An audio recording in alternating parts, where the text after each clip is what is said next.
Unti-unti na pong dumadagsa yung mga botante ngayong umaga dito sa Del Rosario Elementary School dito sa may Bagtas sa Cavite. Kalagay po exit po ito ha. Dito ang exit, entrance sa kabila.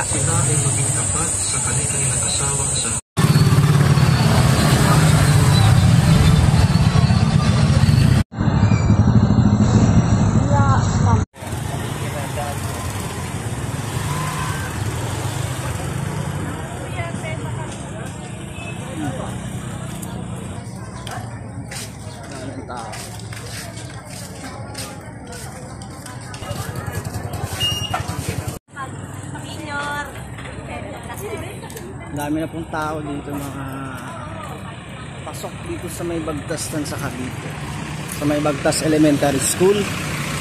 Ayan. Dito po marami ng mga sasakyan, mga tao ay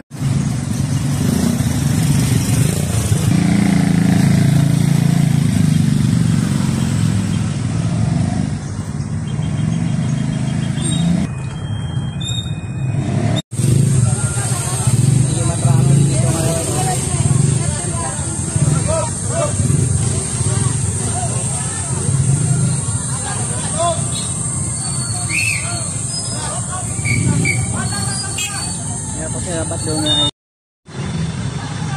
may isip ay mga na dahil nagkakabuhol-buhol na yung traffic dito sa ayan maluwag na. Dapat doon pa sa loob sa labas doon bawal na mga malalaking 4 wheels. Ngayong araw ng May 12, 2025 ay patuloy pa rin dumadagsa yung mga botante dito sa may barangay Bagtas Elementary School. Ayan po kung ating makikita, ayan, dagsa pa rin yung mga tao. Mga oras ay mag-alas 5 ng ang lagay ngayong 6:12 ng gabi. Marami pa rin pumapasok ng mga botante, mga kaibigan. Ayan, dito sa Bagtas Elementary School. Marami pang dumadating mga kaibigan, mga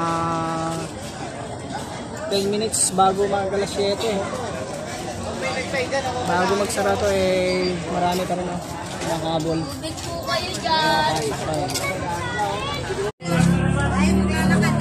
Wala na, sarado na po.